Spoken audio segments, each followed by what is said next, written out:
told you once, baby. I told you once what I know. You got to let it go. I told you once, baby. I told you once what I know. You got to let it go. I told you once, baby. I told you once what I know. You got to let it go. I told you once, baby. I told you once what I know. You got to let it go. I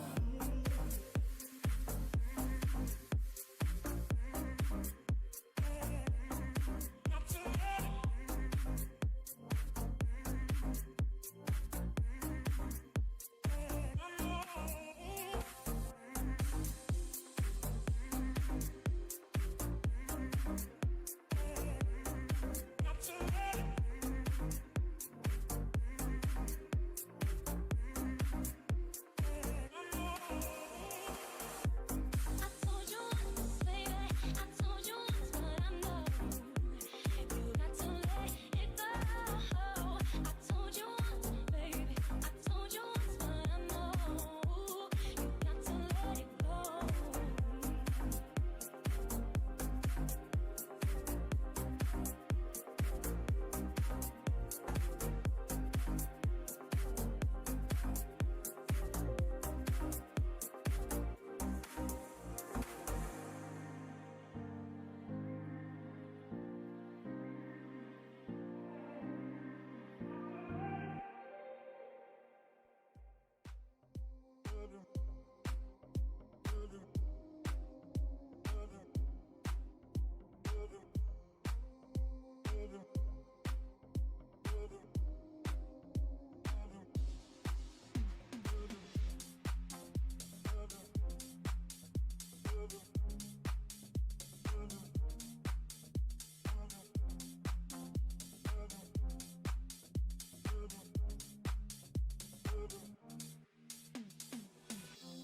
You don't need to complicate it. Say you love it when you're hating, and I can see it on your face. And no, I just can't take it. No, I just can't take it. Buenas, buenas, buenas. Estamos acá volviendo al stream del miércoles. Vamos a terminar con la música. Ahí está, porque yo estoy empezando por acá. La cámara tiene nueva ubicación porque reacomodé el set. Así que nuevamente estoy de atrás. Hola Tomás, buenas, ¿cómo andas? Muy bien, ahora vamos a un pequeño delay que se va a dar porque tengo que activar el vivo de Instagram. Y ahora va a salir también en Instagram al mismo tiempo. Así también se va sumando la gente que nos va viendo por ahí. Como todos los miércoles, estamos empezando. A ver, se va entrando, ahí va empezando, le va avisando a la gente. Mientras tanto, acá en Twitch vamos a ir hablando un poquito. Quiero siempre acomodar un poco la cámara para que se vea. No sé por qué se tuerce, no sé qué onda. Ahí está derecho, pero en realidad está un poco torcido. No sé si es que tengo todo el piso torcido acá, pero la gente de Twitch que se va sumando, digo de Instagram, ¿cómo les va? Estamos acá en Twitch transmitiendo como todos los miércoles sobre política internacional, que pasaron muchas cosas estas últimas 2 semanas. Pasaron un montón, un montón de noticias que, bueno. Tenemos 3 temas que elegí. Como todos los miércoles elijo 3 temas de lo que ha pasado en el mundo para hablar, y a veces obviamente nos desviamos y hablamos de 1000 cosas más. Pero estos 3 temas se van a centrar en lo que esta semana fue el diálogo económico entre Estados Unidos y México, que es interesante y toca temas en relación a Taiwán. Vamos a hablar también de lo que está pasando en el mar Egeo entre Ankara y Atenas, o sea, Turquía y Grecia, que ha habido un pequeño aumento de tensiones. Y también vamos a hablar de la muerte de la reina de Inglaterra, Isabel II. Porque hay como para hablar bastante cuestiones sobre eso. Incluso yo participé en un programa de radio justo el mismo día que se murió, que falleció, mejor dicho, en el cual hablé un poco sobre las cuestiones que implicaban la muerte, que el fallecimiento y bueno, y demás. Vamos a hacer un poquito más, voy a repetir un poquito lo que dije en la radio, pero con mayor profundidad. Pero antes de empezar, acá en Twitch, vamos a hacer lo que hacemos todos los miércoles apenas empezamos, que es jugar el Globle, que ahora lo tengo en español, así que no tendría ningún drama, para ver si mantenemos esta racha. Todos los que están en Instagram, les recomiendo que entren a la historia de Córdoba Global. Ahí abajo les va a decir, entra a las 21 horas, te esperamos a las 21 horas, que si hacen clic ahí los va a enviar directamente a nuestro Twitch de Córdoba Global y ahí van a poder ver lo que esté compartiendo, que hoy tengo un par de cositas, un par de gráficos, mapas como siempre. Incluso me olvidé de poner el mapa, pues siempre pongo el mapa de cosas, de Google Maps. Como pone mi ubicación secreta, no quiero que vean. Que obviamente está en Córdoba, por algo es Córdoba Global esto, ¿no? Pero bueno. Pero ahí la voy a ir dejando para que esté lista. Ahí va a estar lista la presentación. Pero bueno, empecemos con esto. A ver, ¿qué mundo toca hoy? Siempre empiezo con Rusia, ¿no? Pero creo que ya estoy un poquito cansado de empezar con Rusia. Vamos a empezar con otro país. Y hoy me la voy a jugar con Marruecos, ¿no? Está a 7000 kilómetros de Marruecos. Sé que tanto puede estar en América como puede estar en Medio Oriente. Pero en Asia no creo. Vamos a ir a Colombia. Ah, está cerquita de Colombia. 1480 kilómetros de Colombia. Me la juego por Argentina. Ay, está muy cerca. Está a 10 kilómetros de Argentina. O sea, cuando está a menos de 10 kilómetros que te marca ahí, es porque es un país fronterizo. Me la voy a jugar por Chile. Era Chile. El país secreto es Chile. Creo que esta es la primera vez que lo saco tan rápido. Fue buena suerte jugar Marruecos a la primera. Esta ha sido la más rápida de todas. No puedo creerlo lo rápido que lo saqué. Usualmente tardo más. ¿Se acuerdan que también jugaba juegos de banderas antes de empezar? O en el interín hablábamos siempre un poquito de banderas. Últimamente, desde que jugamos ese juego de banderas que tenía como 300 banderas para jugar, nunca más lo volví a tocar. Pero bueno, ahí como tienen, lo saqué. Una racha, pero ni que lo hubiera jugado antes. No lo jugué antes, no lo toco hasta que vengo acá. Es el único momento en el que juego este juego. No juego de otra cosa, de otra forma. Si no, miren, 10 victorias. ¿Saben cuántos streams tiene Córdoba Global hasta el momento del que empezamos esta serie de los miércoles? 10 streams. O sea, 10 streams, 10 victorias. Jamás perdimos en este juego porque no hay forma de perder. O sea, al menos que cierres el juego. Pero, o sea, vas adivinando, vas a tener 200 adivinaciones. Son la cantidad más o menos que hay de países. Pero básicamente eso es la cantidad. Bueno, vamos a ir ya ahora con las noticias. Me gustaría saber, ¿quieren que empiece con cuál noticia? Porque yo quisiera empezar con la monarquía. Pero puedo empezar con cualquiera de las noticias. La monarquía es con la que más me puedo desviar y hablar de un montón de cosas más.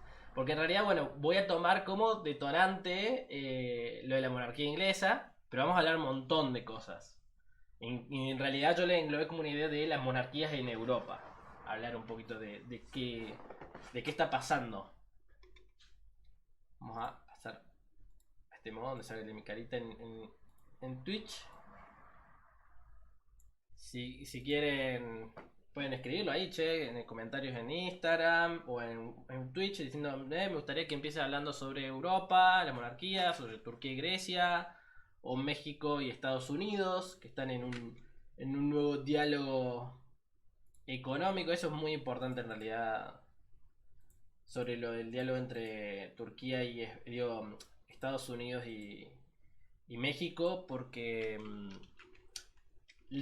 lo que pasa es que está en una cuestión muy, pero muy fría debido a lo que fue la relación con Trump. Acuérdense que con Trump, Estados Unidos tomó un perfil muy agresivo económicamente con otras naciones, de ahí la guerra comercial, pero particularmente con México y obviamente Canadá. De ahí es que tuvieron que repensar nuevamente todo lo que fue el NAFTA, que ahora tiene otro nombre, si mal no recuerdo. ¿Cómo era que se llamaba el NAFTA actual? NAFTA Super, me salí. Estaba buscando el nombre del actual tratado de libre comercio de América del Norte. Tratado de Libre Comercio de América del Norte. Google me está escuchando. Me salió objetivo, no. Quiero saber solo el nombre. Nada más. El Telecan. No fueron muy originales. Porque son las siglas de Tratado de Libre Comercio de América del Norte. Que obviamente con Trump se lo volvió a pensar. La cuestión es que, bueno, además de eso, con todo el tema del muro, en general, que Trump tenía una política bastante agresiva internacionalmente. Fue una época en la que Estados Unidos se blindó del mundo exterior y dejó como a la buena de Dios varios sectores del mundo. Obviamente que las relaciones entre México y Estados Unidos se vinieron abajo, se enfriaron, se congelaron. Y bueno, con la llegada de Biden, que Biden venía con una política, bueno, ya empezamos con esta noticia, ¿no? A pesar de que le dije, digan, como vi que nadie comentaba nada, dije, bueno, me largo yo a hablar. Biden, que llegó a la Casa Blanca con este ideal de, bueno, a nuestros aliados estamos de vuelta, él dijo, we're back. Yo, cuando le hice una entrevista diciéndole qué le diría a los aliados de la OTAN, a los socios comerciales de Estados Unidos, y él respondió con we are back. Básicamente planteando esta idea de que, bueno, Estados Unidos vuelve a estar presente en el mundo. Porque antes estaba, o sea, Trump no es quien dejó de lado la política exterior y no hizo nada. Estaba, a ver, hizo cosas con Israel, lo de reconocer la capital por Jerusalén, hizo varios ataques usualmente desde navíos, de barcos a Siria, ¿no? Que estuvieron esos ataques en varias circunstancias. Empezó una política agresiva comercial con China, que obviamente eso no es nada. Renegoció el Tratado de Libre Comercio de América del Norte, impuso trabas al comercio exterior con la Unión Europea, fomentó la idea del Brexit, o sea, era pro-Brexit él, cuando su antecesor Obama había ido al Reino Unido a decirles, che, no se vayan de la Unión Europea, presionó a todos sus socios dentro de la OTAN para que aumentaran el gasto militar bueno, en ejército, o sea, acabo de decirlo. Lo logró con países como Japón, que aumentaron su gasto militar en una cantidad exorbitante. Aumentó el mismo gasto de Estados Unidos, que en parte encima era muy gracioso porque Trump llega con esta idea de bajar un poco o sea, que la balanza comercial de Estados Unidos, que era negativa, diera positiva. Tratar de hacer eso y al mismo tiempo que el gasto público no sea tan grande. Y sin embargo metió el aumento más grande en cuestiones militares de los Estados Unidos. También venía acompañado de las visiones que él tenía de la industria nacional, porque él reactiva la industria del acero en Estados Unidos. Y el acero, ¿para qué se usa? Para la industria militar. Entonces también necesitaba financiar de alguna forma esa reactivación económica.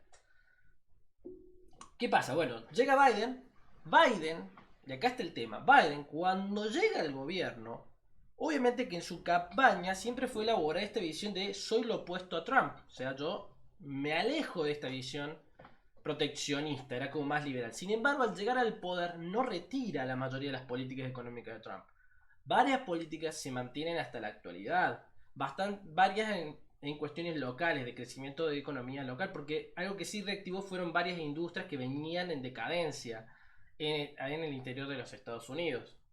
Entonces él las mantuvo, Biden mantuvo esas políticas, y eso llevó a que muchos críticos dijeran, bueno, pero si bueno era lo opuesto, ¿qué pasó? Que también su visión fue más, soy lo opuesto en lo internacional. Entonces fue una visión más amigable, como de vuelvo con mis aliados, a Europa, por ejemplo. ¿No? Volvió con Europa. Fue más fuerte contra Rusia, cosa que Trump no lo era. Sin embargo, en la postura con China, a pesar de que en lo comercial se calmó un poco, seguían las tensiones hasta lo que está pasando en la actualidad.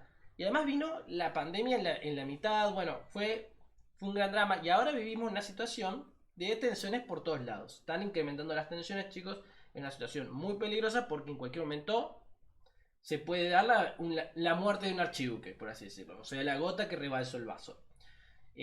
Momentos previos a las grandes guerras mundiales siempre hubo momentos de tensión muy fuertes. Y esos momentos de tensión muy fuertes se rompieron en base a una situación que ya no se toleró. En el caso de la Primera Guerra Mundial fue la muerte del archiduque, en el caso de la Segunda fue la invasión a Polonia. ¿No? A ver, vemos que la invasión a Ucrania es como la invasión a Austria por Alemania, ¿no? Obviamente que a los alemanes les salió bien. A los rusos no les está saliendo bien, incluso podemos llegar a hablar de eso si quieren.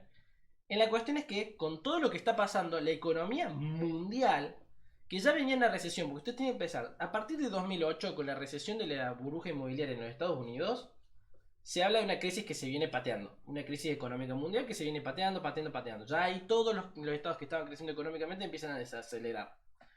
Eh, la, Estos últimos años, particularmente después de 2003, 2014, 2015, con todo lo que fue los problemas de Ucrania, con Crimea, las rebeliones del Donbass, empezó de vuelta a acelerar este proceso.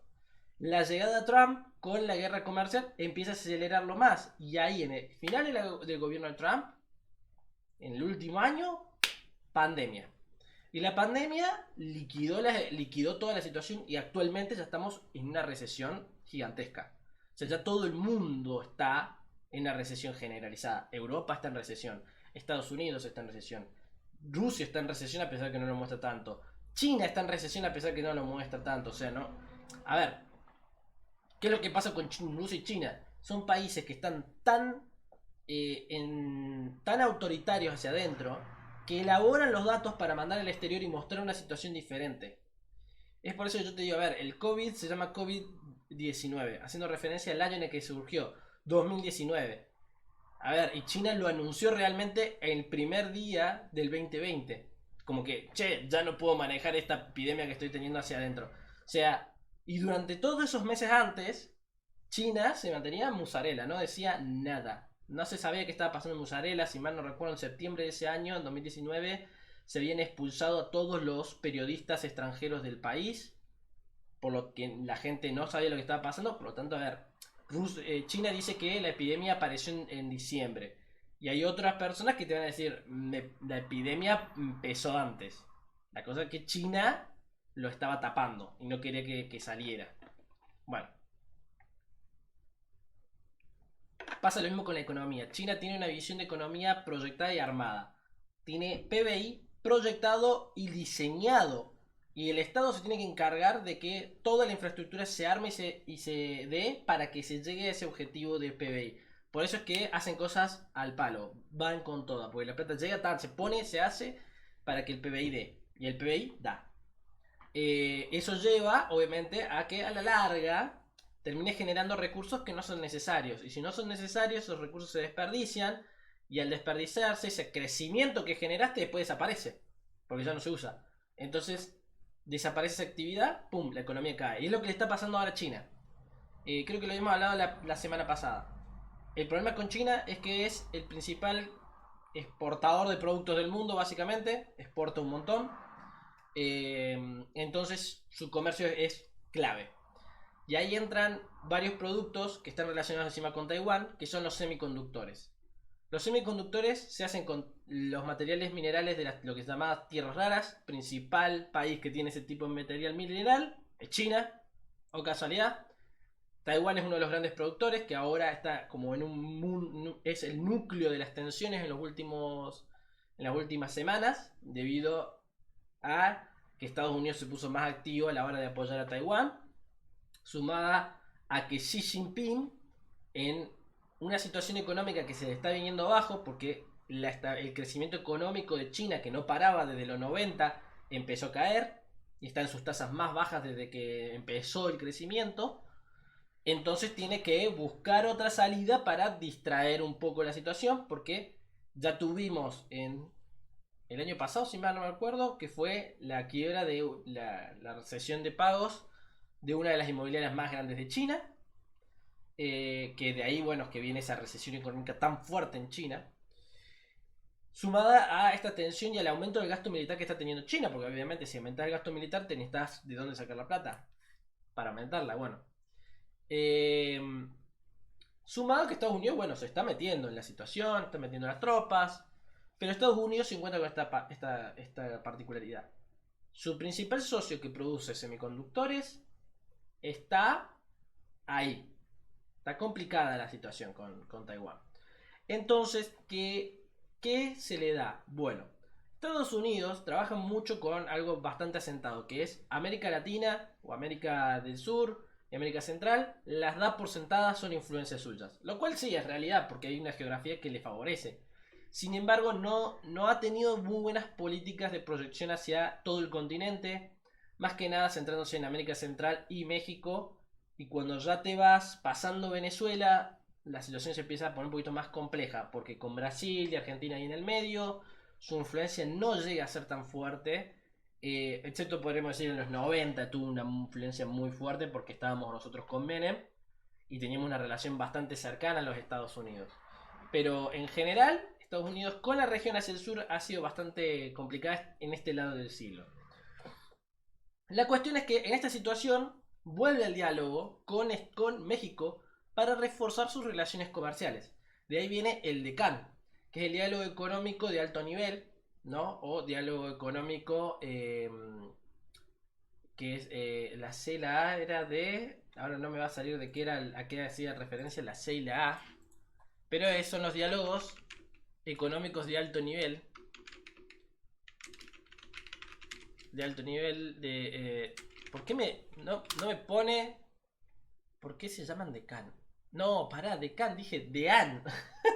DEAN. Que ahí me cierra. Diálogo económico de alto nivel. No me acordaba. ¿Por qué la C? Bueno, los DEAN se vieron en esta situación. Se dio el segundo esta semana, si mal no recuerdo en realidad. Para acercar las conversaciones con el gobierno de AMLO con el de Biden. Ya hemos hablado de esto en realidad hace un par de semanas en un Twitch también respecto al tema de la energía. Estados Unidos en un diálogo con México se había acercado para hablar en cuestiones de producción de energía, ya que ambos estados están sufriendo de esta inestabilidad global de la producción de economía de la materia prima con la que se produce energía. O sea, energía no es simplemente las centrales eléctricas que vemos de la distribuidora eléctrica de tu región, ¿no? Que acá, por ejemplo, es EPEC. No, hay algo que genera energía. Acá en la provincia de Córdoba son principalmente a base, iba a decir, hidráulica, sí, o sea, base del agua, o sea, con grandes diques. Pero también hay centrales nucleares que producen energía. Que da casualidad que a pesar de que el motor de una central nuclear es un material atómico que se le hace todo el tema químico, bla, bla, bla, bla. Los que sepan sobre eso sabrán bien. Pero la energía, a fin de cuentas, se genera también usando vapor de agua para que empiece a mover turbinas que generan la energía. La cosa que esa agua se calienta con energía generada por la fusión nuclear, la fisión nuclear. Y por ejemplo, los grandes reactores que vemos esas torres gigantes que largan un humo, en realidad no es humo, es vapor de agua. Son nubes, básicamente, que está largando. No es nada químico, no te va a hacer nada mal. Son vapores de agua. E incluso esos reactores se los suele hacer al lado de grandes masas de agua, porque necesitan chupar masa de agua en temperatura natural, que en realidad es fría, para cualquier cosa que esté caliente fría, para mandarla a los reactores que los enfríen y que en ese proceso de enfriamiento del reactor el agua misma se calienta, se pasa a otra caldera que se calienta aún más y se hace vapor que genera. Algo así, muy sencillo, porque lo estudié en un pequeño esquema, ¿viste? Esos esquemitas que te muestran en las escuelas, por así decirlo, de cómo, bueno, así. En la hidráulica es usualmente entra agua, el agua pega a las palas de una bobina que gira y eso genera energía eléctrica. Y eso le va pasando la energía a los reactores que después distribuye. Es bastante sencillo. Bueno, eso en general, la materia prima con la cual se produce energía, gas y petróleo, que son las principales que usa el mundo, están en caída, o sea, están en baja producción. Y encima hace muy poquito la OPEP, la Organización de Países OPEP, Organización de Países de Productores, bueno, son los países que tienen petróleo, o sea, básicamente el Medio Oriente más Venezuela y coordina políticas con Rusia, que es otro gran productor de hidrocarburos. En este caso, habían arreglado como para reducir la cantidad de barriles que se iba a poner en el mercado. O sea, encima de que hay escasez, quieren escasearla aún más. ¿Por qué? Porque el precio del petróleo cayó. Y en función a esta cuestión de que, bueno, como cayó el precio del petróleo, si se acuerdan, el año pasado había estado casi en positivo, ¿no? O sea que la gente estaba dándole plata para que se lleven barriles. En esa situación es que la OPEP dijo, no, vamos a reducir la producción de petróleo, haciendo que el precio aumente. Si el precio aumente, va a hacer que sea más caro el combustible. Sin embargo, no se terminó dando esto y hay una gran probabilidad de que, o sea, no se terminó produciendo menos. O sea, lo que decidió la OPEP no se terminó haciendo y el precio puede llegar a bajar, al menos en los países americanos. No es lo mismo en Europa, porque encima en Europa está el tema del gas en el medio. A ver, muchos de estos países son productores de energía a base de gas y no de petróleo. Y, y ya nos fuimos re de tema, volvemos a México y Estados Unidos. En el segundo diálogo entre Estados Unidos y México se estableció la posibilidad, y que se trate de dar, de generar inversiones norteamericanas en México. Ya hablamos en escúcheme, en el Twitch del jueves pasado con José, se habló de que Estados Unidos va a hacer inversiones en Argentina, ¿no? Bueno, también se están proyectando inversiones en México. A esta reunión fue el ministro de Estado de los Estados Unidos. El ministro de Estado de Estados Unidos es básicamente lo que nosotros tenemos como ministro del Exterior o cónsul, es básicamente lo mismo, nada más que ellos dicen ministro del Estado. Que el apellido es Blinken, ahora lo tengo el nombre por acá dando vueltas. Pero ministro de Estado de Estados Unidos. Porque pone de Estados Unidos, es Anthony Blinken, sí, me iba por ahí el nombre que tenía en la cabeza. Anthony Blinken fue ahí, se encontró con su homólogo mexicano y bueno, tuvieron esta cuestión. ¿Cuál es la idea? ¿Qué van a hacer los Estados Unidos? ¿Qué quiere invertir en México? La producción de semiconductores. Los semiconductores son la herramienta estratégica clave en nuestra época, porque es clave para todo lo que es tecnología de última generación, computadoras, microchips, todo eso llevan semiconductores. Así que como el acero y el carbón fueron clave en principio del siglo XX para la producción bélica, y por eso surge la SECA en Europa, ahora la producción de semiconductores y el control de las tierras raras es clave para la producción militar. Porque ahora lo único no militar que no tiene microchip por ahora son las armas propiamente dichas, ¿no? La M16, la K-47, todo ese tipo de armas no llevan microchips. Pero bueno, cuando vos estás trabajando todo lo que implica GPS, misiles, drones, todo sí tiene semiconductores. ¿Querés buenos tanques? Necesitas semiconductores. ¿Querés buenos barcos? Necesitas semiconductores. ¿Querés todo lo que vos quieras? Comunicación de las tropas, semiconductores.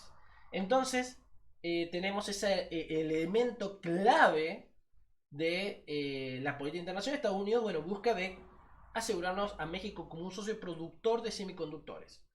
Entonces ahí está la idea de, bueno, el gobierno mexicano está dispuesto de poder potenciar su industria tecnológica con estas inversiones norteamericanas, porque se verían beneficiadas de los subsidios que da el mismo Estados Unidos a las empresas locales, a las empresas nacionales que producen semiconductores. O sea, imagínense qué nivel necesita Estados Unidos diversificar esta producción de otros estados.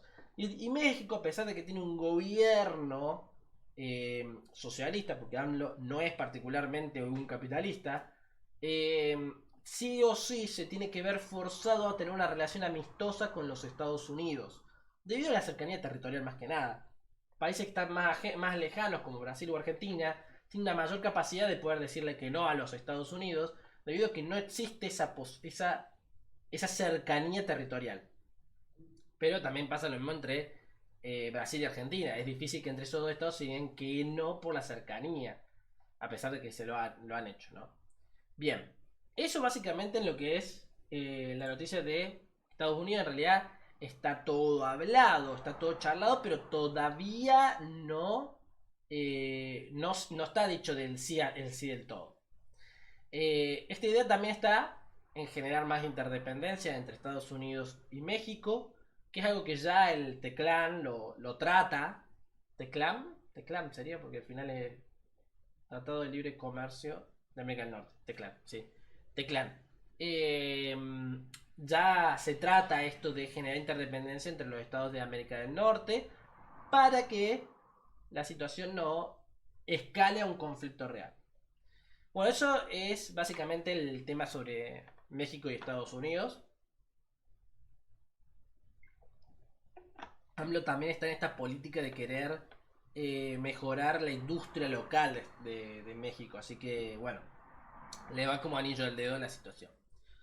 Bien, ahora vamos a pasar a la siguiente noticia que yo tenía prevista, que es sobre, bueno, Europa. Bueno, las últimas dos son europeas, pero es sobre la monarquía. La semana pasada, si mal no recuerdo, el jueves. ¿Jueves? No. Ahora se me fue. ¿Qué día fue que falleció la reina Isabel?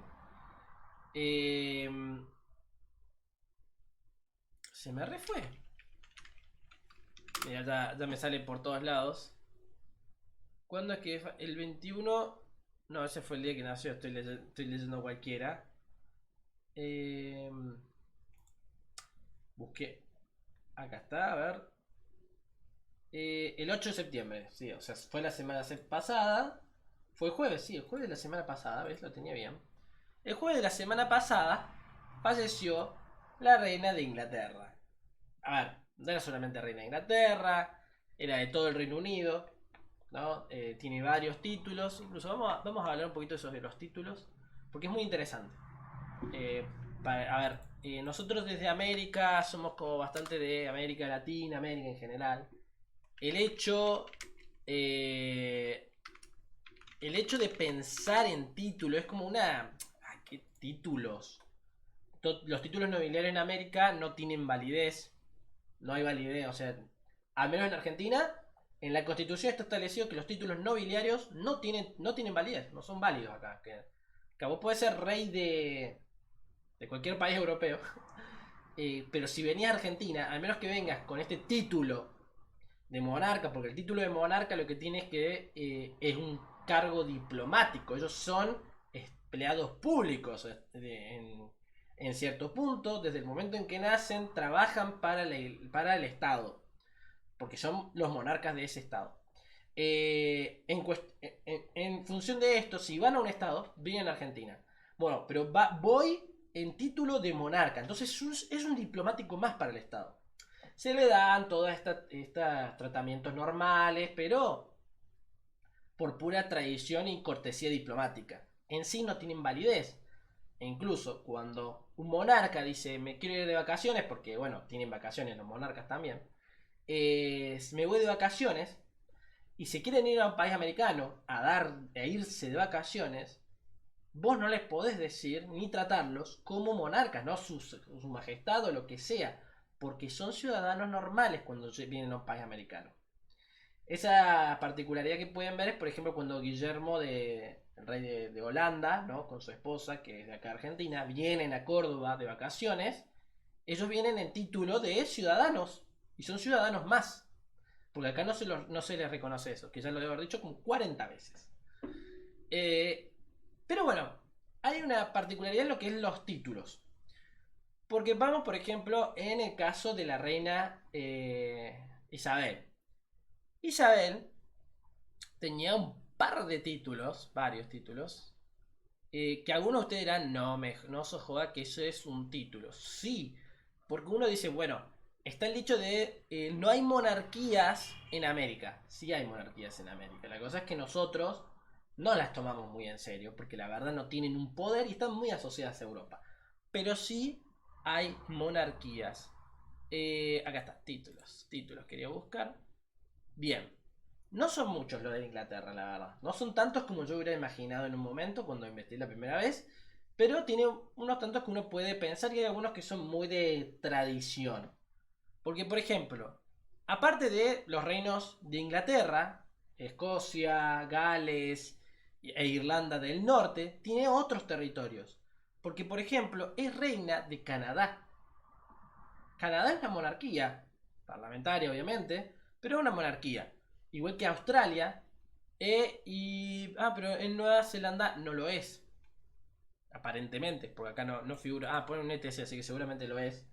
Debe ser de ahí. Tiene dependencias la corona, como son las islas del Canal. Hay una serie de islas entre Francia y el Reino Unido que pertenecen a la corona, como la isla de Guernsey. La isla de Man es una dependencia. Ella es, creo que, el lord de esa isla.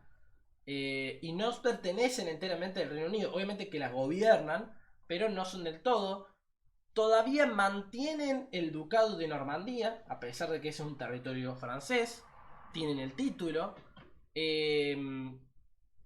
Como el más importante acá, que va a tener, que es el título de jefa de la Mancomunidad de Naciones, lo que nosotros conocemos como la Commonwealth. También es defensora de la fe, pero eso son los anglicanos y son el único estado realmente que tiene como fe el anglicanismo. Ningún otro estado lo tiene. ¿Cuál es la cuestión que yo quería hablar por la Commonwealth? Bien. Y acá es cuando van a encontrar varios analistas que dicen que puede traer el fin de esta organización. Debido a que el momento en el que ella entró a la monarquía, y acá les voy a mostrar un gráfico que tengo en Twitch. Acá el profe de la masterclass que tuvimos la semana pasada en Córdoba Global publicó esto en su Instagram, que me gustó bastante, que es los 400 años de historia británica y el momento en que entra Isabel II, se convierte en reina. Porque hasta el momento de la llegada de Isabel II al trono inglés, solamente 2 territorios se habían perdido. Y voy a ponerlos entre comillas, ese perdido, porque uno es Estados Unidos, que ese sí lo perdieron. No solamente los perdieron, Estados Unidos los superó. Y el otro es la independencia de Canadá. Porque Canadá, a pesar de que se independiza, se mantiene dentro de esta esfera de influencia británica con la corona británica en sí. Acá, bueno, ven cómo desde el 1600 va escalando el imperio en su proceso colonizador, ¿no? La llegada de Granada, las Bahamas, la toma de Malvinas, la independencia de Estados Unidos. Esto en realidad es un poco... Esto está en tiempo, está un poquito mal, porque la toma de Malvinas es después de la independencia. La cosa es que Estados Unidos... Uno cuando estudia la independencia de Estados Unidos es en 1776, porque es la declaración. Pero la guerra en sí termina bastante adelante, incluso ya con el gobierno de Estados Unidos formado y los combates ya siendo puramente navales. O sea, ya no había, ya Estados Unidos, ya el Reino Unido no había llegado a volver a tener una batalla terrestre sobre el territorio de los Estados Unidos. Bueno, turcas y caicos, la Guyana, y ahí la independencia de Canadá, la toma de Trinidad y Tobago, la llegada de Isabel. Que acá también hay una particularidad, ¿no? Porque acá se da la gran caída y ella llega en hace 70 años. Hace 70 años no me está dando la matemática y hace 2 segundos la vi. Pero en el antes de los 50, pasada la Segunda Guerra Mundial, si mal no recuerdo, a ver, vamos a buscar de vuelta. Isabel II al trono en 1952, o sea, pasada la Segunda Guerra Mundial. ¿Qué estaba pasando en el mundo en ese entonces? Se estaba dando el proceso descolonizador en todo el mundo. Al Reino Unido le estaba empezando a ser costoso mantener sus colonias. Era bastante costoso mantener las colonias. Y es por eso que empiezan los procesos con más fuerza. Acá está la particularidad de que el Reino Unido no fue el único imperio que empezó a perder naciones, colonias. Había otro que no era un imperio, era una república. Estamos hablando de Francia. El dominio colonial francés, que no era tan grande como el británico, era bastante extenso, particularmente en África, pero fueron 2 procesos descolonizadores totalmente diferentes. El Reino Unido, que fue bastante más vivo, diríamos acá, fue tratando de hacer el proceso lo más pacífico posible, particularmente con la experiencia de la India. La India no fue que de la nada vino Gandhi y dijo, amor y paz, no. Ya de antes había habido conflictos que el Reino Unido constantemente fue machacando. Y estamos hablando de periodos durante el siglo XIX con la reina Victoria. O sea, en esos momentos tuvimos algunos periodos donde se sublevaron. Y fue ahí, por ejemplo, que el Reino Unido toma control directo de todo el territorio indio y crea el Raj británico. Hasta ese entonces era la Compañía de Indias Orientales. Eh, entonces, cuando llega la reina Isabel II, era el proceso de descolonización global. El auge de Estados Unidos como potencia mundial, y lo primero que le va a tocar a la reina, ella llega como emperatriz, ella llega como emperatriz en la India. A los 2 años la India se independiza, pierde el título de emperatriz. Ella era reina en Reino Unido, pero no emperatriz ahí. Emperatriz era en la India. Pierde el título de imperio. Bueno, es el Reino Unido, se sigue hablando del imperio por una cuestión más tradicional, pero a nivel título no tenía ningún título con ese nombre. ¿Cuál es la cuestión? A partir de ahí se empieza a dar el proceso descolonizado. Y la monarquía inglesa, en su poder político que tenía, empieza a presionar en sus relaciones diplomáticas con todos estos estados en un proceso pacífico, pero al mismo tiempo con la unión de estos estados nuevos a una organización nueva. Esta organización nueva va a ser la Commonwealth. Y gran parte de la ideología de esta idea de organización surge de la misma reina. Y es ella la que impulsa la creación de esta organización y muchos de estos estados se suman debido a la popularidad de la reina.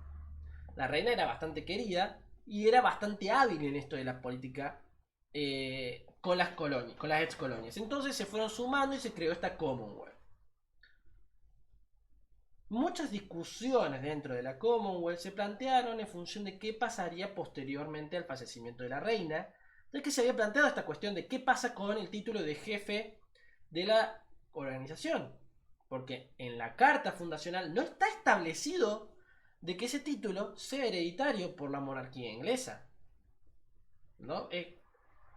Ese título se decide en el consejo que conforma el órgano principal de la organización. La cuestión es que hace un par de años, en 2018, se juntaron y se dijeron, che, la reina está más chau que hola, ¿qué pasa en caso de que ella fallezca?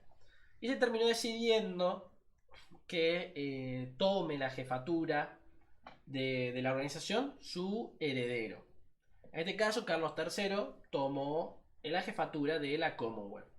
Este tema van a encontrar que varios dicen no sabemos qué va a pasar, es porque bueno, no están al tanto de eso, pero ya se decidió que Carlos iba a seguir el cargo de su madre. La cuestión es que Carlos no es su madre y tiene todo el pasado del lío que fue con Lady Di.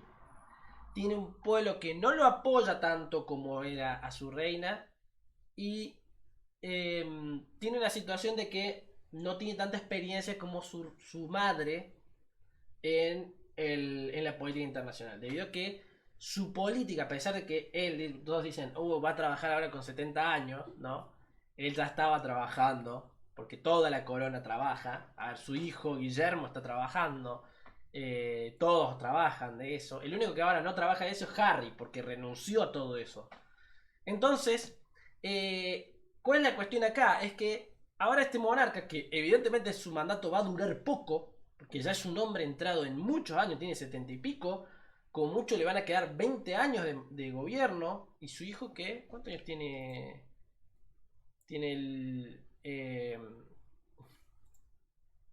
a ver, acá está, sus nietos, Guillermo, príncipe de Gales. Ahora Guillermo hereda el título de príncipe de Gales porque es el heredero. Hasta ese entonces príncipe de Gales era Carlos. Tiene 40 años, o sea, Guillermo va a llegar con 60 al cargo. Si es que Carlos no se muere antes.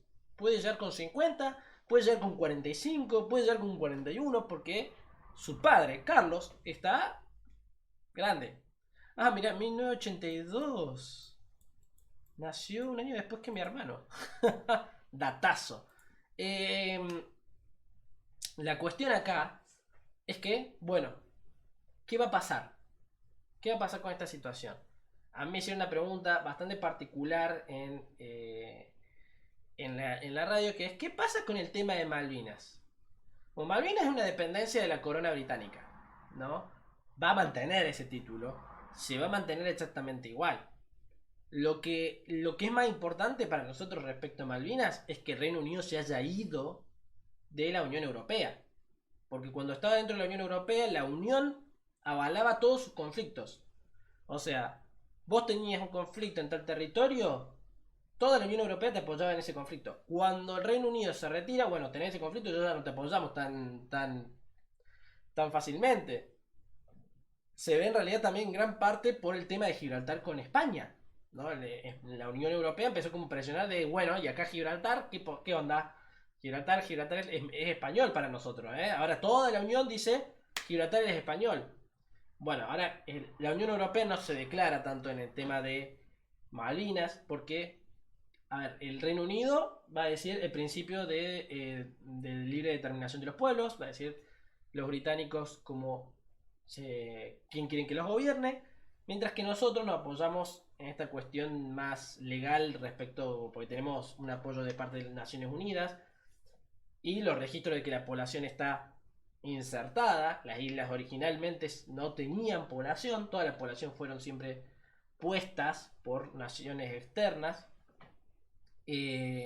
pero nosotros nos avalamos en tanto ley del mar, derecho del mar. Es parte de nuestra proyección natural de el continente. O sea, forma parte del continente americano en las Islas Malvinas. Incluso el gran conflicto en realidad está tanto en lo naval, porque las islas entran dentro de nuestra proyección que está establecida por el derecho del mar, de la continuación del continente sobre el océano. Entonces las islas son nuestras y lo que está alrededor, la zona económicamente exclusiva, es nuestra. Esa es la proyección que se hace, con eso se hace el argumento ante Naciones Unidas para decir, che, esto es nuestro. Obviamente que nosotros tenemos todo también el componente emocional de época histórica, nosotros nos independizamos, tuvimos ahí nuestro destacamento protegiendo las islas hasta que vinieron los británicos, nos echaron, las tomaron injustamente y todo esto, ¿no? Tenemos todo ese comportamiento. Pero el argumento argentino está fundamentado en el derecho del mar. Por lo tanto, tiene una legalidad bastante más elaborada que simplemente hablar de nuestra cuestión histórica. En la cuestión de la caída acá de territorios, vemos a una reina que llegó, perdió títulos, pierde la hegemonía mundial el Reino Unido, se da la crisis de Suez, donde el Reino Unido trata de imponer su influencia junto con Francia, ¿eh? Y viene Estados Unidos y le dice, no, vos de acá te vas, acá se hace lo que yo digo. Porque encima quien tomó Suez fue Egipto, una vieja colonia británica. Ustedes tienen que ver también, ¿no? Vamos a poner acá el mapa del Imperio Británico, ¿no? En su máxima extensión, acá vemos una imagen cualquiera. Creo que se me abrió así. Quiero abrir la imagen nomás. Ah, me la descargó. Bueno, está bien, haz lo que quieras. Acá vemos su máxima extensión. Su máxima extensión agarraba África de norte a sur. Agarraba toda la India, Pakistán, Bangladesh, Birmania. Agarraba lo que ahora es parte de, bueno, casi toda Malasia, Singapur. Agarraba Papúa Nueva Guinea, Australia, Nueva Zelanda. Estados gigantes.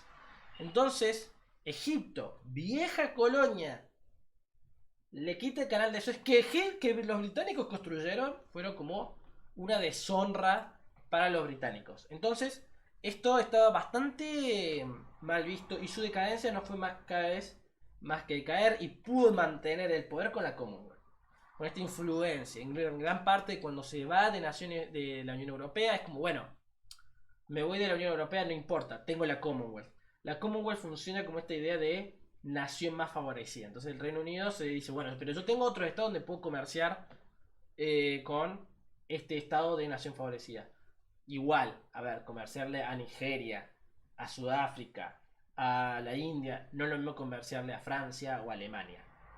Ni los acuerdos que tenían en la producción intraindustria. Y la reina ahora fallece y le pasa el manto de gobierno a su hijo, Carlos, con un Reino Unido en una inestabilidad económica abismal. No es culpa de ella, naturalmente, porque ella no tiene mucho que hablar en las políticas económicas. Eh, una crisis mundial bastante fuerte, inestabilidad política con la ida de Boris Johnson, la llegada de Liz Truss, que fue la última primera ministra que ella vio, incluso días antes de que ella fallecer, fue la presentación de Liz Truss con la monarca, que lo habíamos hablado. Hola Juan, gracias por el follow. Que estamos hablando de la corona británica. La cuestión es que nosotros no, nada que ver. Los británicos están en una situación donde Reino Unido está en una crisis política interna, política respecto a la Unión Europea, porque se dio el Brexit. Ella vivió la época del auge económico con la Unión Europea y ahora se fue ella, falleció, con esta separación de la Unión Europea, con esta situación de crisis comercial entre los dos estados. Y esto generó, obviamente, que ahora Carlos llega y ve qué va a pasar. Porque encima de que veníamos con un periodo desde el 2016, que fue cuando gana el Brexit en el referéndum, que se va David Cameron, asume Theresa May, pasan 2 años, cae Theresa May, llega Boris Johnson, pasa el año, viene Liz Truss. Entonces, esa inestabilidad de mandatarios se le suma ahora la inestabilidad de que la monarquía se vino abajo con su líder que fallece. Y asume un nuevo monarca que no es del todo favorecido.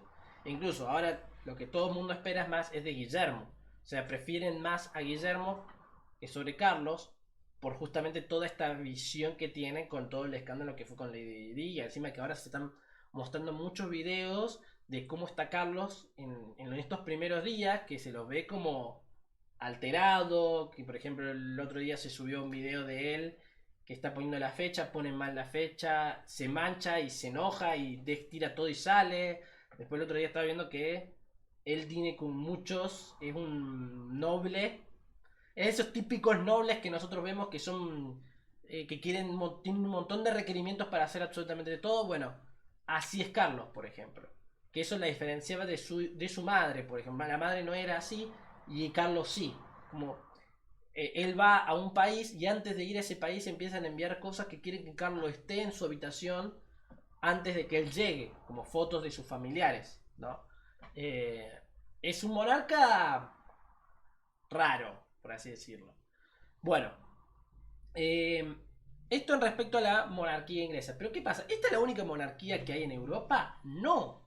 Tenemos la monarquía en Holanda o los Países Bajos, donde ya está el que habíamos hablado, Guillermo de Orange, con su esposa, que es de origen argentino, que tiene sus hijas, que bueno, la más grande va a ser la que va a heredar. Guillermo entró en plenas funciones debido a que su madre, que si mal no me acuerdo se llama Alejandra, abdicó el trono en favor de él, porque ella dijo que ella se había pasado su tiempo y ahora dejarle el trono a su hijo y que se merecía un retiro. Y ella está como lo que se le llama reina madre, que no tiene funciones, pero que está ahí. O sea, y el título es más tradicional. Pero ella no completa nada. Tenía, creo que unos 9 o 10 años menos que la reina Isabel.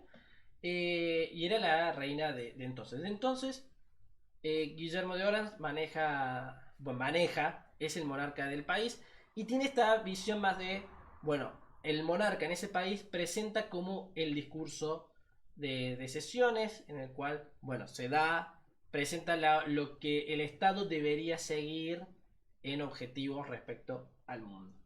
Hay otras monarquías, por ejemplo tenemos la monarquía danesa, que encima la nueva reina de Dinamarca asumió este lunes, no, el de la semana pasada, pero naturalmente su ascenso quedó totalmente opacado por el fallecimiento de la reina de Inglaterra. También tenemos monarquía en Noruega, que están bastante de adorno, igual que la monarquía sueca. Todos estos nobles siguen estando ahí dando vueltas. Está la monarquía también en España, como todos deben conocer, que es la monarquía de los Borbones, con Felipe. Y esas son las monarquías que se mantienen con un título en un estado y tienen funciones dentro del estado. Ahora, nobles que tuvieron monarquías hay a lo loco. Tenemos a los Habsburgo que viven en Innsbruck, Austria. Tenemos a los Hohenzollern que eran los emperadores del Imperio Alemán. Es el de la Primera Guerra Mundial, sí. Que están viviendo en los Países Bajos. Estas dos familias son bastante jóvenes. Sus líderes de familia son muy jóvenes. Si mal no recuerdo, el de Hohenzollern, el más joven, que tiene unos 30 y tantos, ni siquiera tiene hijos todavía. En cambio, el de los Habsburgo ya está en los 40, como Guillermo del Príncipe de Gales, que ya tiene una familia, incluso ya comprometieron a sus hijos para extender la línea. Están los descendientes de Napoleón, que están ahí dando vueltas en Francia, que bueno, uno no los no hablaría de ellos como nobles, pero bueno, fueron emperadores de Francia. Las dinastías, por ejemplo, de los Valois, no se sabe mucho qué les pasó, pero supuestamente tienen que seguir estando dando vueltas ahí por Francia. Tenemos a los griegos en la misma Grecia, están ahí, no gobiernan naturalmente, pero están. Si mal no recuerdo, los de Génova, que no me acuerdo cómo era su apellido. O sea, si mal no recuerdo, eran de Génova el apellido y gobernaban el Piamonte, que fue quien unificó Italia, y se encuentran viviendo en Milán. Y estas monarquías que nosotros vemos, son nobles, se siguen relacionando entre sí como nobles. Se casan entre ellos, se hacen presentaciones. En España, por ejemplo, había una figura muy popular que era la duquesa de Alba, que era una mujer muy entrada en años. Y ustedes miran qué onda, era una noble. Y su título era la duquesa de Alba. Por más que era la reina, ya había el reino, porque España sigue siendo un reino. Y sigue habiendo algunas familias que tienen estos títulos. En países como Francia, donde hubo un montón de ducados y todo esto, no siguen estando porque en su proceso centralizador, después de la Guerra de los 100 años, esos títulos fueron a parar a manos del rey. Cuando la Revolución Francesa lo mandó a la guillotina, el monarca, todos esos títulos murieron con el monarca, igual que el mismo título del reino de Francia. Pero bueno, se pueden encontrar algunos duques. En Alemania también vas a encontrar algunos nobles que todavía tienen el título de duque de Wittelsbach, de Baviera, pero no son nada, los tienen de adorno básicamente, cositas lindas que se ponen ahí. La tienen en la heráldica es el escudo de la familia. Eso es lo que es monarquías en Europa. En Europa tienen en general esta visión de diplomáticos, básicamente. Son diplomáticos que están a tiempo completo trabajando para la monarquía. Tienen algunas funciones políticas en algunos estados. El de la reina, por ejemplo, en Inglaterra tenía la función de presidir la Cámara de los Lores. La Cámara de los Lords en Inglaterra funciona como una especie de senado, pero tiene mucho menos poder del que tiene la Cámara de los comunes, que vendría a ser como una especie de diputados, que es presidida por el monarca, ¿no? Como si fuera el speaker, en el caso de la Cámara de los Comunes, y tiene como representantes dentro de este senado a miembros de la Iglesia Anglicana, como a los mismos lores. No todos los lores se presentan, pueden hacerlo, pero tienen posibilidad de presentarse ahí y discutir y hablar de las políticas que les llega de la Cámara de los Comunes. Suele ser muy raro que hasta el momento que yo he seguido la política de Reino Unido, que la he seguido realmente a partir de 2010, 2015, que es cuando yo empecé a dedicarme a la política internacional, más que nada, nunca he visto que la Cámara de los Lores rechace algo que le manda a la Cámara de los Comunes. Más que nada sentado en esta idea de que la Cámara de los Lores es esa imagen vieja, es el poder nobiliario monárquico que justamente se debatió durante todo este tiempo. Y la Cámara de los Comunes pasó a ser la más importante. Si ustedes ven a qué niveles de importancia es que las sesiones de la Cámara de los Comunes la inicia, entre comillas, la reina o el rey cuando deja el cetro. El cetro no es ese cetro que uno ve en las fotos, ¿no? Que es cetro chiquitito. No, es un cetro gigantesco, bien grande, con una bola en la parte de arriba. que representa el poder monárquico. Es usualmente en el que se los ve en los cuadros que tienen. Es la única vez que se los va a haber puesto porque suele ser una cosa pesada y no muy útil. Junto con la bola tiene una crucecita, representan el poder monárquico y el poder eclesiástico generalmente.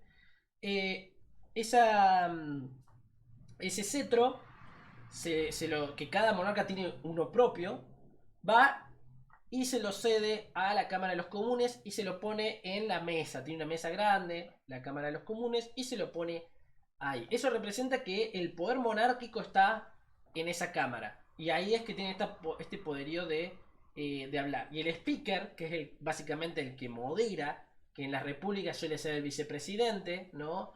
O bueno, en el caso de la Cámara en una Cámara de Diputados suele ser otro, ¿no? El vicepresidente. Pero con el poderío que tiene esta Cámara tendría como la misma autoridad que el vicepresidente.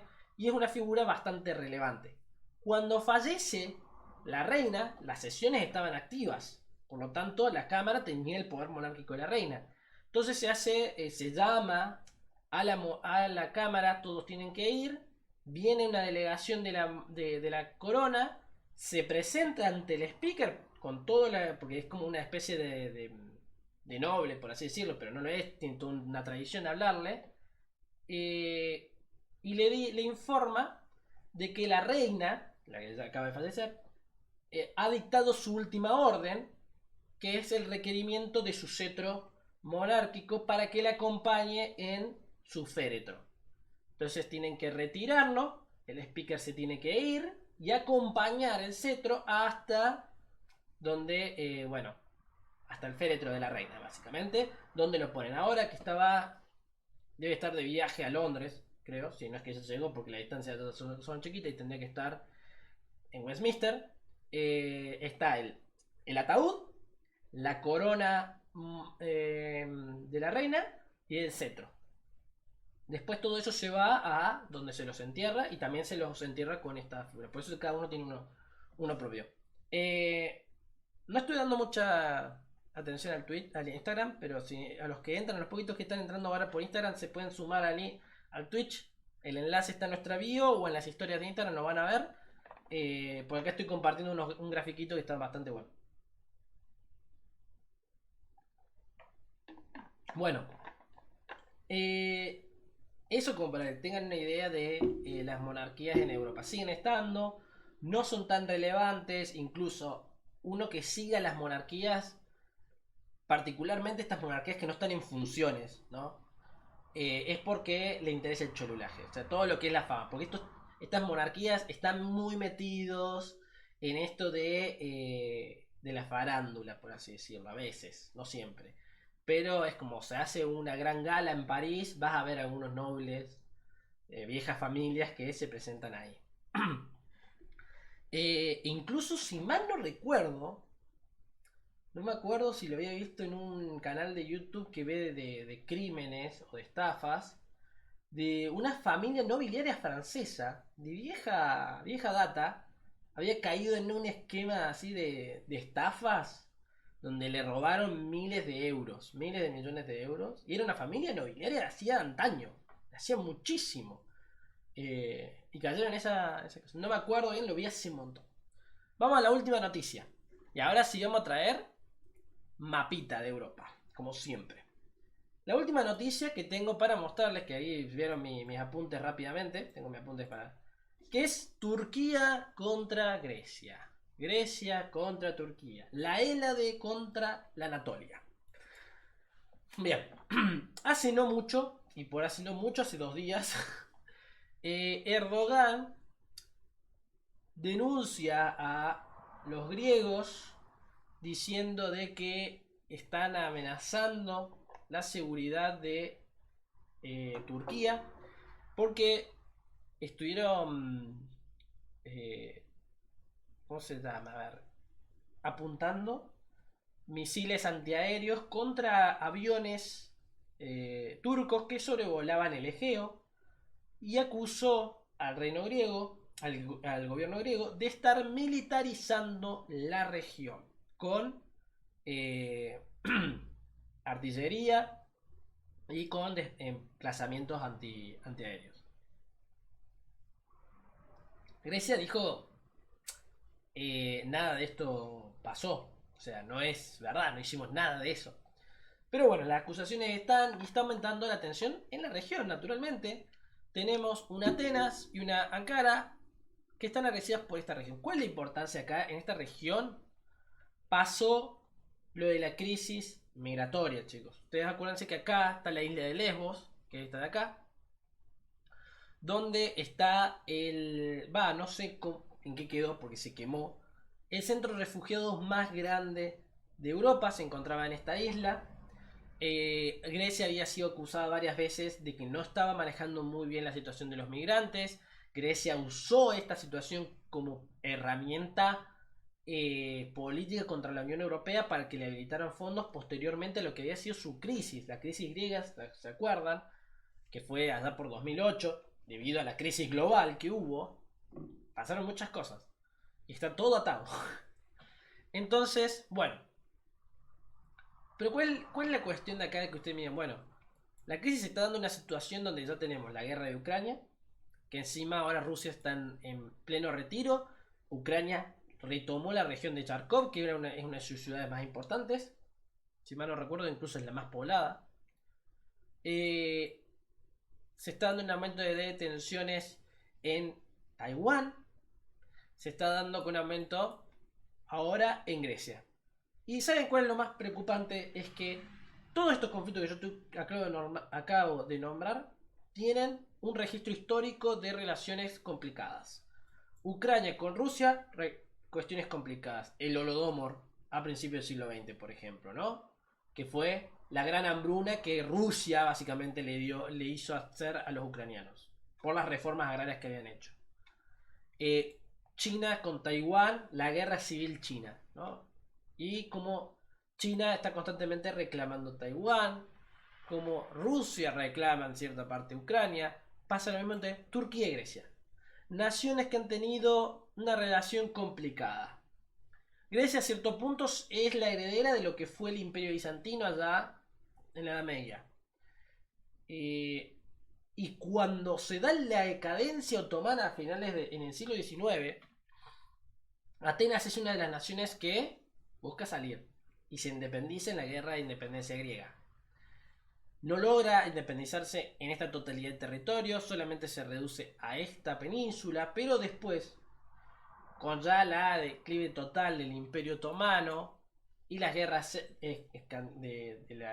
las guerras entre las naciones, iba a decir eslavas, pero no, balcánicas, donde se da la primera y segunda guerra balcánica, donde se pelean entre todos para sacarse los territorios de los otomanos, termina teniendo este tamaño. Después va a venir la Primera Guerra Mundial. En la Primera Guerra Mundial, el Imperio Otomano se va a implosionar ya definitivamente, particularmente porque el fuerte de su dominio, que era el Medio Oriente, implosiona. Se hace el primer tratado de paz con Turquía, donde la destrozaban, recortaban todo. Constantinopla no iba a quedar a manos turcas, por ejemplo, y seguía siendo el Imperio Otomano. La familia Osman iba a mantenerse en el trono, ¿no? Otra familia que está por ahí dando vueltas, no me acuerdo. El que también podemos encontrar es al Shah de Irán dando vueltas, creo que vive en Estados Unidos. En Turquía, y el Imperio Otomano iba a seguir existiendo. Y ahí surge el movimiento de los jóvenes turcos, que ya existía de antes, pero los jóvenes turcos se renuevan en este momento y empieza lo que se conoce como la Guerra de Independencia Turca, que va a terminar formando el moderno Estado turco. ¿Y contra quién lucha? Reino Unido, Francia y Grecia. Grecia va a ser el estado más activo en esta guerra contra los turcos y va a terminar perdiendo. Y Francia y Reino Unido se van a retirar y hagan lo que quieran, se firman un nuevo tratado y se establecen estas fronteras. Grecia se va a quedar muy molesta porque este territorio lo quería. Obviamente que lo quería. Y los otomanos, los turcos, se van a quedar molestos porque estas islas del Egeo, ellos las querían. Y se las quedaron los griegos. ¿No? Por ejemplo, Rodas, Lesbos, esta de acá, que no, Chío se llama, no sé. Bueno, son todas naciones, son todos territorios que, bueno, quedaron ahí en tira y afloja. sumando al problema de Chipre, que Chipre, por más que es una nación independiente, es griega. Y se habla del norte turco y del sur griego. Entonces, incluso vemos los nombres ahí, están en griego, ¿no?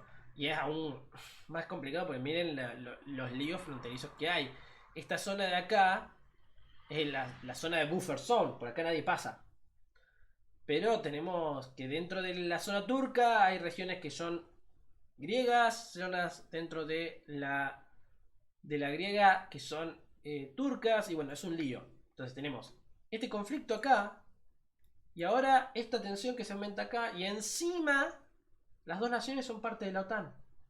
Por lo tanto tienen armamento muy similar. ¿Y por qué le dio similar y no igual? Porque Turquía estuvo adquiriendo material bélico de parte de Rusia. E incluso con el líder de ahora, Erdogan, que tiene una política bastante nacionalista e islamista, ha empezado una influencia de vuelta hacia el Medio Oriente, como que quiere retomar esa influencia otomana en la región, quiere volver a darle una fuerza a Turquía como una potencia regional, pero da la casualidad que Turquía se encuentra y aglomera toda una región, que es la Anatolia. O sea, Turquía es la Anatolia y se excede de sí misma. O sea, no hay nadie más viviendo, no hay ninguna otra nación en la Anatolia. Son ellos, nada más. Y si quieren ser potencia regional, tienen que explayar su poder hacia otras regiones. Los Balcanes, la Hélade o Medio Oriente. O también podemos hablar de que la puede desplazar hacia el Cáucaso. O casualidad que tiene en la Hélade hay un solo país que es Grecia. Relación ultra conflictiva. ¿Qué es lo que está pasando ahora? Los Balcanes están básicamente bajo influencia de la Unión Europea, porque Rumania y Bulgaria, junto con Croacia, están dentro de la Unión. Y toda la región dentro de poco se va a ir sumando. Hacia el Medio Oriente tiene Arabia Saudita e Irán. Ambos estados lo ven con ojos bastante molestos a los turcos, porque ambas regiones sufrieron las invasiones otomanas. E incluso el pueblo túrquico es originario de América Central. Por lo tanto, atravesaron esta región en la época en la que el imperio selyúcida dominó esta zona, que era un imperio de origen túrquico, por más que su capital estaba en Irán. Entonces, tenemos una nación que quiere tener esta influencia de antaño, pero que al excederse se choca con otras naciones. Encima, estos días aumentaron las tensiones entre Armenia y Azerbaiyán por Nagorno-Karabaj. ¿Qué hace Turquía? Se pone al lado de Azerí, naturalmente. Es una nación que siempre tuvo una agresión contra Armenia, particularmente porque los armenios reclaman la Gran Armenia, que es un estado gigantesco que abarca hasta casi la costa del Mediterráneo, guarda, pero Armenia está apoyada por Rusia. Son los únicos cristianos en esa región entre Azerbaiyán y Turquía, en medio sándwich. Entonces, genera cierta particularidad. A ver, los turcos no tienen problema en ponerle frente a los rusos, pero saben que si los rusos se pasan un poquito de mambo, les pueden venir a dar. La cuestión es que la situación de Ucrania está dejando mal pista al ejército ruso. Porque si ustedes hablamos a principios de año, cuando empezó la invasión, todos estábamos como que era inminente que Rusia pudiera ganar la guerra con bastante tranquilidad. Sin embargo, Rusia nos engañó, porque no daba realmente los datos ni demostraba lo que lo estaba afectando las sanciones que venían del 2015, que las venía constantemente quejando. Incluso cuando yo hablaba, yo decía en el momento, en febrero, bueno, a Rusia no le quedó otra que hacerlo. A ver, yo en posición de Putin capaz que lo hubiera hecho, pero hay que tener en cuenta este detalle de que Rusia en su economía interna capaz no estaba muy bien, nosotros no lo sabíamos. Entonces el cálculo de ganancias en la guerra lo sacó mal el gobierno ruso, porque le está costando demasiado. Incluso tengo amigos que son más expertos en Rusia que dicen, el fracaso de esta guerra es muy probable que sea el fin para Putin. Porque es como que está todo el Estado apostando a esta guerra y la guerra está saliendo mal. Y el principal propulsor de esta guerra fue el mismo Putin. Entonces muchos dicen, bueno, si esta guerra no sale bien, chao Putin. Se nos va Putin. No creemos que él siga. Yo la verdad no me arriesgo a jugarla porque encima últimamente ha habido bastantes atentados a personajes importantes de la economía rusa que todavía se están como esclareciendo bien la situación, pero es como accidentalmente me resbalé y me caí por la ventana de un quinto piso. O sea, es como un poco evidente de que hay una intencionalidad hacia estos ataques. No es nada raro de ataques a personajes políticos o molestos para el gobierno oficialista de Rusia en la región, en lo que es político. Pero esta visión que está generando el gobierno, el ejército ruso hacia el exterior, debido al fracaso, ha llevado a países como Georgia, que está teniendo dos conflictos en lo que es Osetia del Sur y... no me va a salir el nombre. Siempre hay una región que no me sale. Es Osetia del Sur y este otro que tiene una bandera que me parece bastante fea. Georgia. No, Estados Unidos no, el país. Esto de Georgia, que no es el país, es molesto. Pero,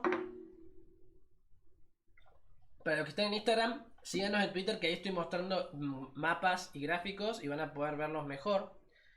Eh, Seguramente acá se declara el igual, bla bla bla bla. No, bueno, no está lo que quería ver. Eh, pero acá en la última proceso está la guerra de Osetia del Sur, que esto fue en 2008, fue hace muy poquito, chicos. Y Abjasia.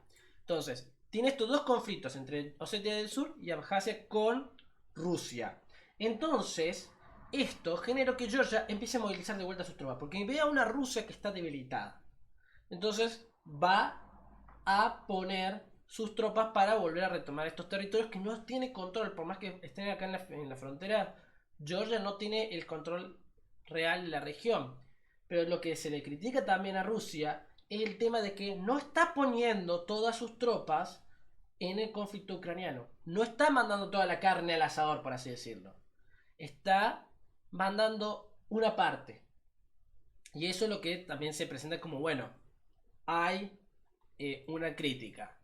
La cuestión, bueno, esta de las noticias es básicamente, está aumentando las tensiones en Turquía contra Grecia.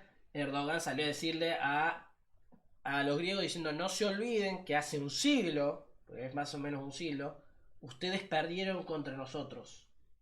Sí, básicamente nos está diciendo, se hacen los vivos, le vamos a dar de vuelta. No tenemos drama en hacerlo. Ahora, la alerta se pone en que los dos son miembros de la OTAN.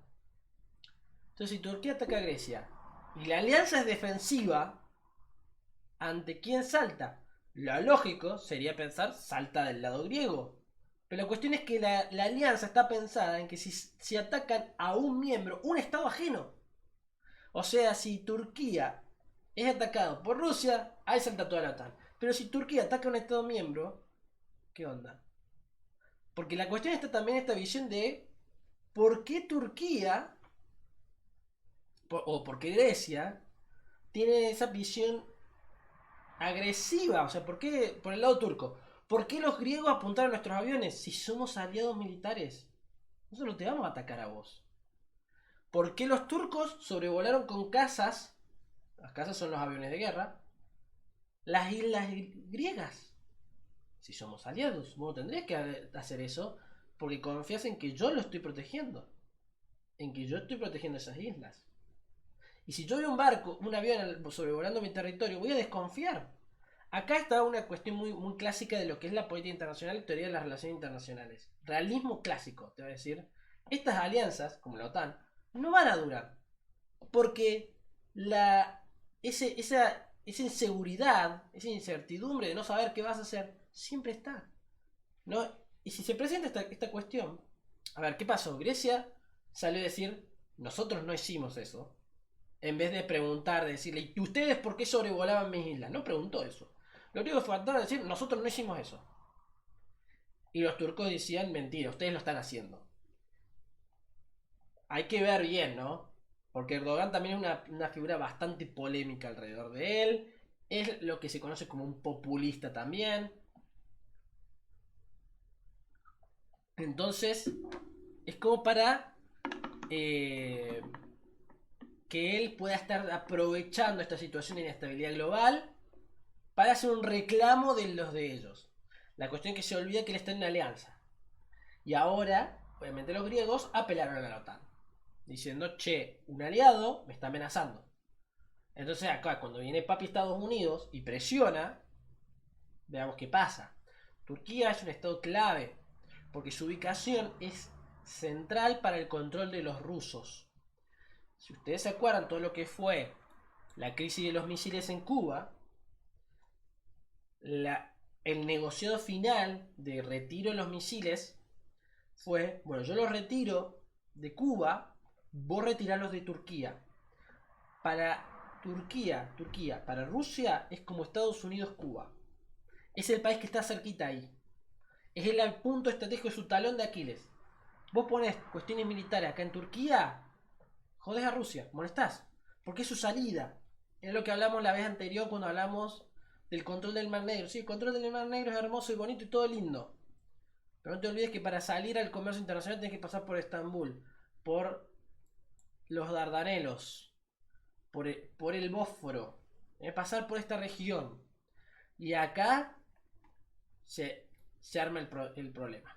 Incluso el primer tratado de rendición del Imperio Otomano, esta región iba a ser una zona gobernada por Naciones Unidas con condiciones especiales en las cuales no iba a haber aranceles acá. ¿Cuál fue la cuestión de esto? Bueno, fue presión de, en ese entonces, la Unión Soviética.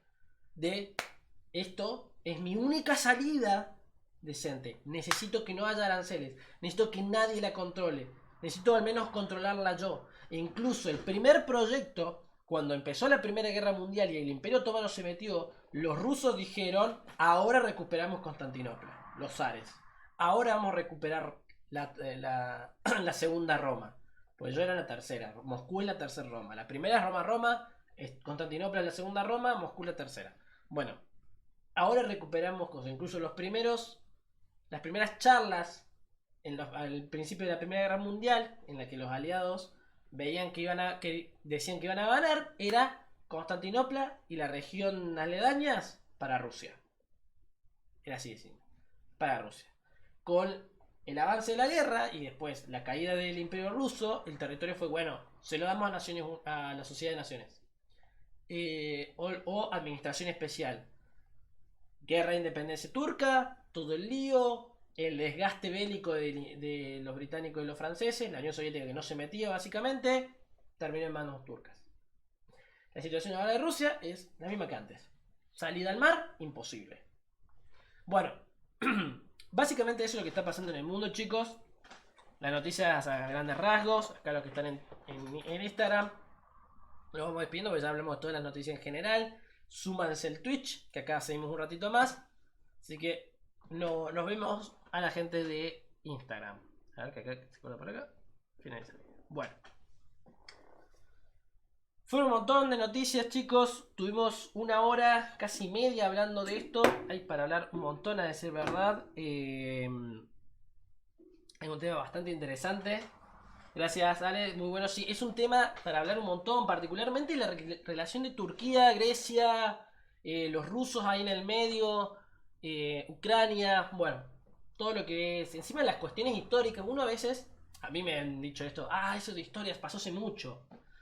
Pero es que todo lo que pasó desde la Edad Media, podemos hablar, hasta ahora sigue afectándonos. Conflictos que uno dijera, ¿por qué es así? Nos sigue afectando. ¿Por qué no se llevan bien los croatas con los serbios? Nos podemos remontar a los imperios bizantinos para hablar de los orígenes, ¿no? Porque uno dice los eslavos católicos y los eslavos ortodoxos. ¿Quiénes son los eslavos católicos? Los croatas. Los eslavos ortodoxos, los serbios. En esta región, ¿no? Porque los rusos también son eslavos y también son ortodoxos. Pero es como, son esto. ¿Y por qué los serbios usan el cirílico y los croatas usan el abecedario latino? Porque los serbios quedaron bajo la esfera de influencia de los bizantinos, ¿no? Mientras que los croatas quedaron bajo la influencia del Sacro Imperio. y posteriormente, o sea, quedaron bajo la influencia de Hungría. Hungría terminó en las manos de los Habsburgo. Y todo eso, que nos estamos remontando 500 años al pasado, nos afecta ahora. Porque en base a esa disputa que uno ve como que es, es religioso, termina derivando en lo que fueron las guerras yugoslavas en los 90. Porque el argumento serbio era una limpieza étnica, una limpieza religiosa. Y no solamente se cargaron a los musulmanes, que lo de los musulmanes era por la forma de administración que tenían los otomanos cuando dominaron la región, que no la dominaron mucho tiempo, la dominaron 200, 300 años por ahí, y ellos tenían esta política. ¿Vos querés ser católico o cristiano? No hay drama. Te voy a cobrar un impuesto extra. ¿No querés pagar estos impuestos? Hacete musulmán. ¿Vos sos cristiano? Me das a tu primogénito. Se va a hacer genízaro. ¿Me entendés? Entonces tenemos a población albanesa que tiene una costumbre, una política y una historia ultra europea, con castillitos europeos. Vos ves la bandera y decís, este es re europeo. La población en un 98% es musulmana. Y vos cuando ves naciones musulmanas tienen de cajón o el verde o una media luna. ¿Qué pasó acá? Que ves un águila bien europea en la bandera de Albania. Porque fue esa política otomana. Pasó lo mismo en Bosnia. Era la política otomana, que vas a encontrar minorías también islámicas en Serbia, en regiones de Montenegro, en Kosovo, en Macedonia, en Bulgaria, en la misma Hélade, que eran poblaciones que no querían que se lleven a su gente. Pero sí que los otomanos dejaron a los ortodoxos vivir porque el auge otomano era un imperio bastante particular a diferencia de lo que eran los imperios cristianos. Los imperios cristianos tenían esta visión religiosa. Somos todos católicos. Tenemos que ser un imperio católico. No solamente los españoles fueron así, también lo fueron los alemanes, también lo fueron los ingleses con el anglicanismo.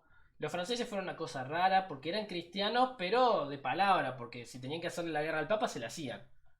El imperio otomano era en ese entonces la cosa rara, porque era lo que nosotros ahora decimos progresista. Y ustedes miran, Guillermo, era musulmán. Sí, pero lo era. A lo único que le pasaba en la cuchilla era el católico, porque no lo querían. Pero si eras ortodoxo, no tenías drama.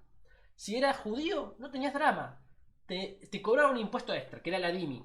O también le decían los dimi a esa población. Pero tenían bastantes libertades. Tenían libertad de culto, tenían libertad de reunión. Las iglesias ortodoxas se respetaron en su gran mayoría. Varios me van a decir, Santa Sofía en Estambul. Bueno, Santa Sofía se la reconvirtió en una mezquita, pero a muchas iglesias se les permitió. Después, cuando hubo un mayor acuerdo con los venecianos, se permitieron la llegada de los peregrinos católicos a Tierra Santa, a lo que es Jerusalén, particularmente con la conquista de la región de las manos, se las quitaron al sultanato mameluco, el sultanato de Egipto, a la región. Pero tenía esta visión más social de, bueno, les dejo trabajar, les dejo hacer sus cuestiones, y bueno, ese va a ser el momento del mayor auge, que va a ser hasta Soliman el Magnífico. Estamos hablando para el 1500, 1550. Cuando Soliman fallece, no va a estar su máxima extensión, el imperio se va a expandir aún más, pero de ahí en adelante nunca va a tener un sultán del nivel de Soliman, nunca va a tener de vuelta esta influencia política global que tuvo como imperio otomano, como tuvo en ese entonces. Porque en la época de Soliman era el terror de Europa eran los otomanos. Pero bueno, posteriormente esta división se va a ir decayendo hasta el auge de los Habsburgo con el dominio del archiducado y el reino de Hungría. Ustedes acuérdense, con Soliman se da la batalla en la que muere Matías Huaydi, no me sale bien el nombre, que era el monarca húngaro. Él muere y termina heredando la familia Habsburgo el reino de Hungría, pero para ese entonces los otomanos llegan a Budapest, en ese entonces era sola Buda, y llegan a asediar Viena. Sin embargo, se tienen que retirar debido a que había problemas con la línea de suministros, porque no controlaban del todo el Danubio. Ustedes ven que este río, me estoy yendo re de tema, pero me encanta hablar de esto, así que voy a hablar. Este río que pasa por acá, ahora también sigue siendo importante, pero en la antigüedad era básicamente una autopista. Lo que nosotros ahora vemos como autopistas, en la antigüedad y en la Edad Media eran los grandes ríos caudalosos como el Danubio, como el Rin en Alemania, que pasa por acá, viene por ahí. Que acá, bueno, no se los ve tanto, como el Volga en Rusia. Acá son más grandes los ríos. Creo que este es el Volga, ¿no? Sí, el Volga, ¿no? ¿Ven lo que es esto? Es gigante. Imagínense, estos ríos, por ejemplo, estos ríos, el Volga o el Dnieper en Ucrania, los usaban los vikingos para viajar y hacer los saqueos.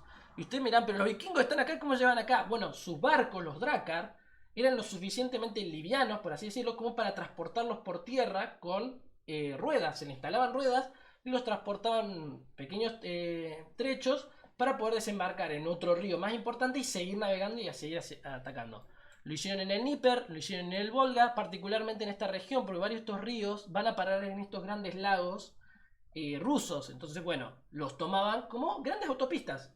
Entonces iban, asediaban, saqueaban y muchos pueblos estaban en las costas. Por ejemplo, Kiev, que en es el mito fundacional, la historia fundacional de cómo se creó Kiev, que se habla de dos hermanos vikingos, era un asentamiento que estaba en una colina y que dos vikingos vieron, les gustó la posición y en vez de simplemente asaltarla, la capturaron y se les quedaron.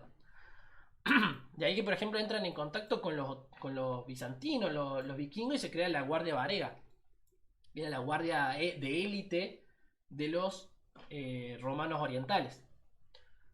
Bueno, historia afecta a todo. La Edad Media, en parte el lío que inventaron los europeos medievales llegó a los líos fronterizos que tuvo Europa hasta la Segunda Guerra Mundial.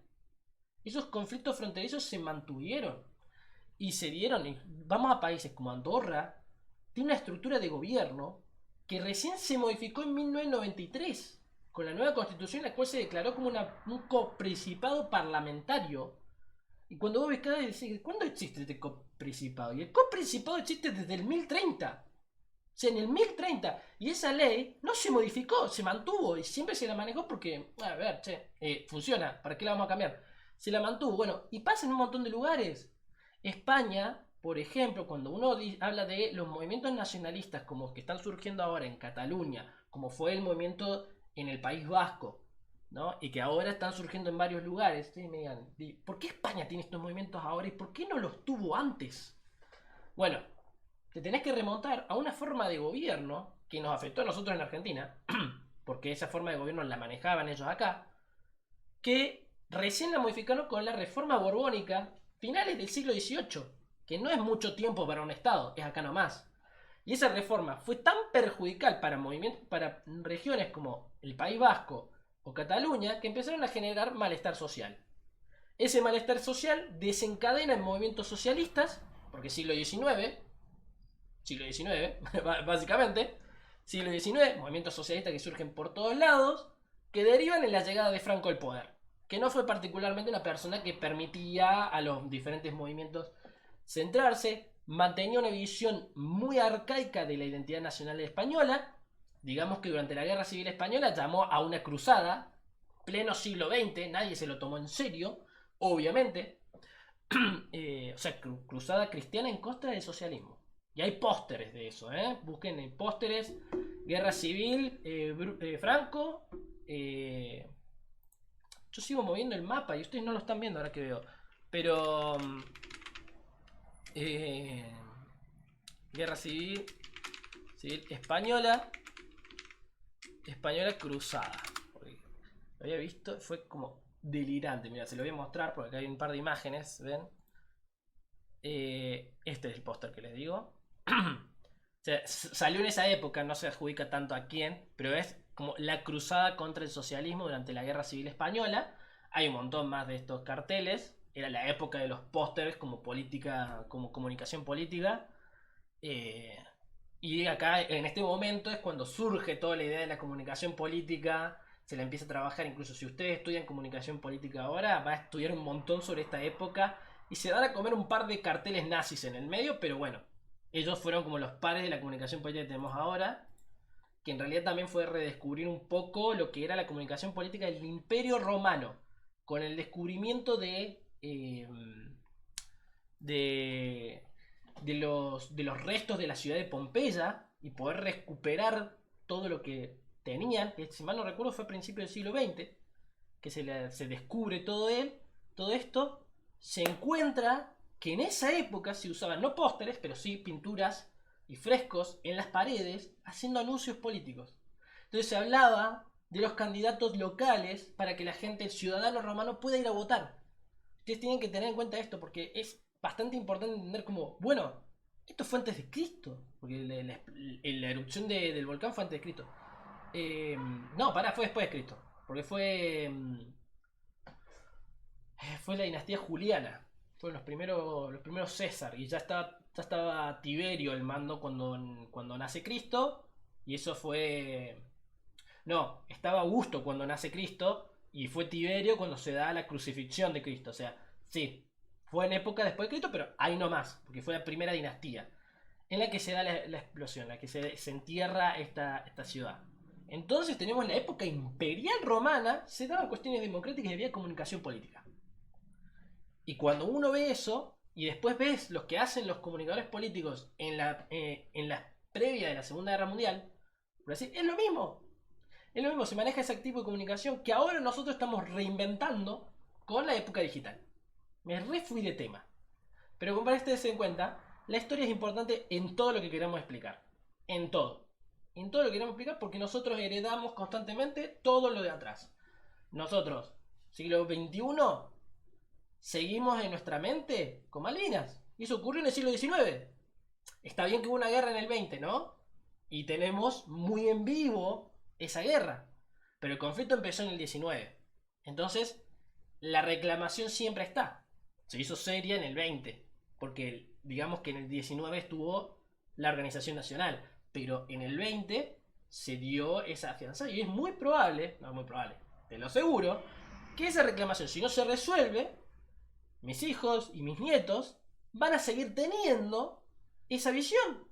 Porque es, primero, política de Estado, que está como más definida, sino que está en el imaginario y en la elaboración de la identidad nacional. Como por ejemplo, está la rivalidad con Brasil. Nosotros tenemos esa rivalidad con Brasil. A mí no me gusta el fútbol, que es el principal elemento con el cual rivalizamos a los brasileros, y sin embargo, considero a Brasil un rival. Y si escucho que Brasil va a jugar contra Argentina, no lo voy a ver el partido porque no me importa, pero me va a interesar de que Argentina gane. Prefiero que le gane. Obviamente, voy a preferir que Argentina siempre gane cualquiera. Pero está esa cuestión ahí dando vueltas.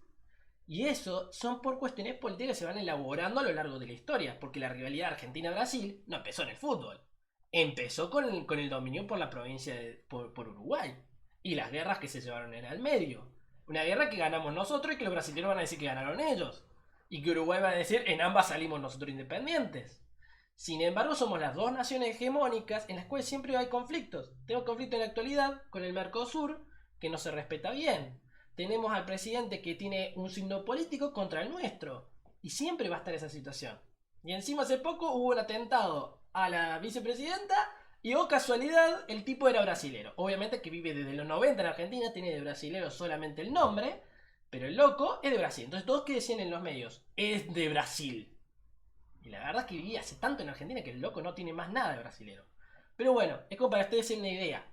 Siempre esta elaboración del discurso, de la identidad y de lo que ha pasado en la historia nos afecta. Y hay que tenerlo en cuenta a la hora de querer hacer un análisis de la política de lo que está pasando ahora.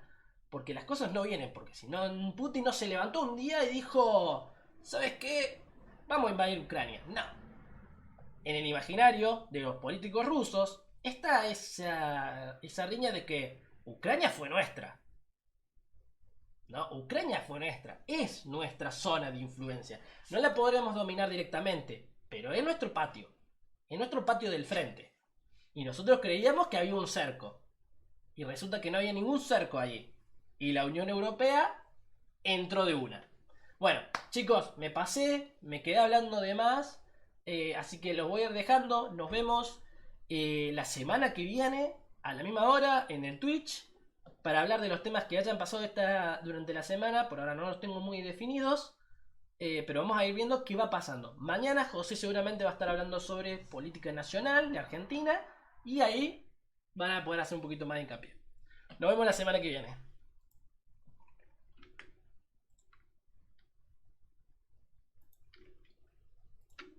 No, I just can't take it. No, I just can't take it.